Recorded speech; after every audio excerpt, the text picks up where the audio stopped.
if you put on a different hat and you think about it from the pharmaceutical company's perspective, you kind of say, all right, well, if, for example, hemophilia, if you're taking into consideration all of the treatments that someone is going to receive just to maintain, we're not talking, or you can add on to that also, all right, I had a bleed, now I need to have an extra dose.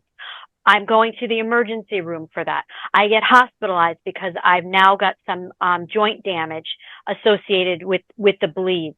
There's all of that you have to think about, and you take that. Okay, I'm diagnosed at the age of 3, and I'm going to live until I'm 70 years old. And you take all of that money, it may not equal $3.5 million.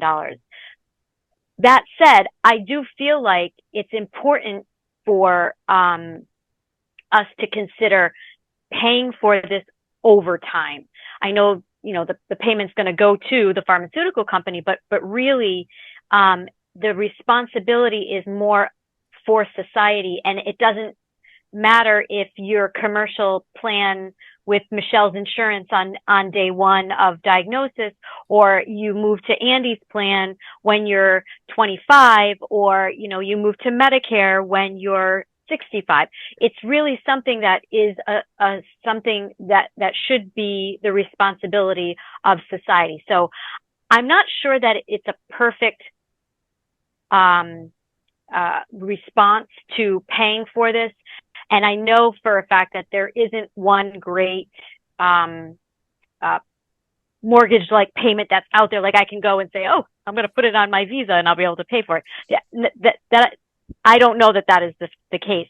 But what we do need to realize is this is going to need to be tweaked over time, especially like I mentioned, Andy said, Luxturn as Zolgensma, a smaller pool of patients. So I think now that we're branching out to more prevalent conditions and more drugs coming down the pike to be approved for these rarer diseases that are going to be just as expensive, we need to be able to pivot if needed and change the way that we're doing things if it's not working out right. You know what I mean? So it's something where we really do need to be aware of that. And also, like I said, outcomes. Is it worth the money that we are originally thinking that it's going to be worth, like taking that 3-year-old to 65-year-old and just kind of piling in all that money and adding that all up? Is it really in the long run going to prevent someone from having to go back and get on a therapy that I'm taking every week or every month or whatever, and having to have additional breakthrough therapies as well? So we need to be very aware of the real world data on this.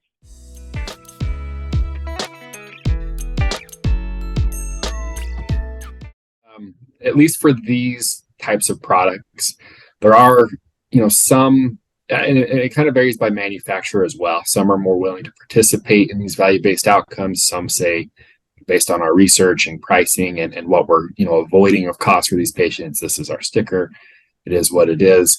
And then the Medicaid piece, which is being evaluated and identified as an obstacle for these value-based contracts. So it's certainly something that's not, new news. It's something that's being, evaluated legislatively.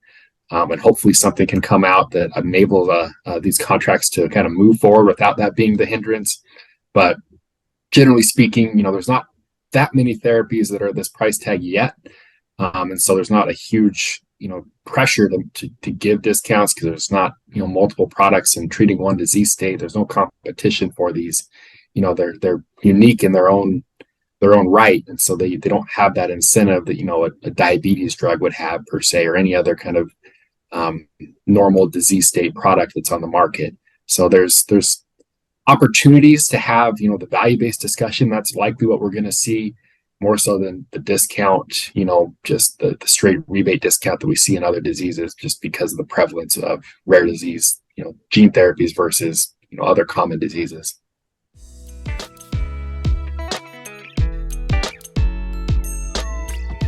Because of how they're administered, with IV infusions, and some of them require some pre-treatments and monitoring. They'll be on the medical benefit. Most are going to be administered in some kind of hospital setting. So for that reason, they're going to be, falling underneath that medical benefit.